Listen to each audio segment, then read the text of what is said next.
Hello guys, இந்த வீடியோவில் நம்ம எந்த கேள்வி பார்க்க போகிறோம்னு சொல்லிட்டு டைட்டில்லையும் போர்டில் இருக்க நம்ம கேள்விக்குள்ளே போவோம்.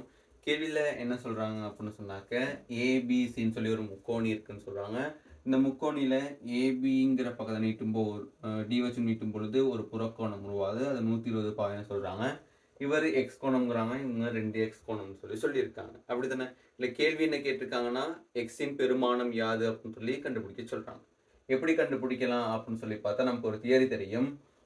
அதாவது தேற்றம் உண்டு. ஏபிசிங்கிற ஒரு முக்கோணி விட்டு ஒரு பக்கத்தை நீட்டும்போது உருவாகும் புறக்கோணம் அதன் அகத்து எதிர்கோணங்களின் கூட்டுத்தொகைக்கு சமனாக இருக்கும். அப்போ இங்கே பார்க்கும்பொழுது இவர்கிட்ட அகக்கோணம் இவருக்கு எதிரான கோணங்கள் இவரும்.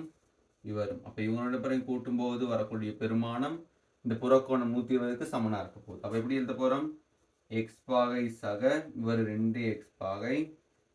இவங்க 2 பேரையும் கூட்டும்பொழுது புறக்கோணம் 120 பாகைக்கு சமனாக வரப்போகிறாங்க. இவங்க 2 பேரையும் கூட்டினோம்னு சொன்னால் 3x பாகைன்னு வரப்போகுது. இவர் 120 பாகை. 3x பாகையில் 3 சமன்பாடுக்கு அங்கிட்டு போயிட்டு பிரிக்குமாறு, சமன்பாடுக்கு அங்கிட்டு போகும்போது தான் பிரிக்க போகுது. பிரிக்குமாறு இருந்தால் 3ஆல் பிரித்தோன்னு சொல்லி சொன்னாக்க எக்ஸுக்கு எவ்வளவு தீர்வு வரப்போகுது?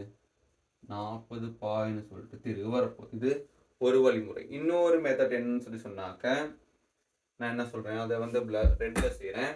இது 120 பாகை அப்படின்னு சொன்னாக்க, இது ஒரு நேர்கோடு அப்படிங்கும் பொழுது நேர்கோடு அடுத்துள்ள கோணங்கள் 180 பாகை. 120 இருந்தால் இவர் 60 பாகையாக இருக்க போகிறாரு. இது ஒரு முக்கோணின்னு சொல்லும்போது அதன் அகக்கோணங்கள் கூட்டுத்தொகை 180 பாகை. அப்படியா இருக்குமா இருந்தால் இவங்க 2 பேரையும் கூட்டினா 3x பாகை சக 60 பாகை சமன் 180 பாகையாக இருக்கும். ஏன்னு சொல்லி விளங்குது தானே? ஸோ 60 அங்கிட்டு போகுமா இருந்தால் எவ்வளவு? 120ன்னு சொல்லி வரப்போகுது. 3x பாகை இது அங்கிட்டு போகும்போது கழிக்கும் 120 வரும். ஸோ எக்ஸ் பாகை சமன் 3 அங்கிட்டு பிரிக்குமா இருந்தால் எவ்வளவு? 40 பாயின்னு சொல்லிட்டு சேம் ஆன்சர் தான் வரப்போகுது.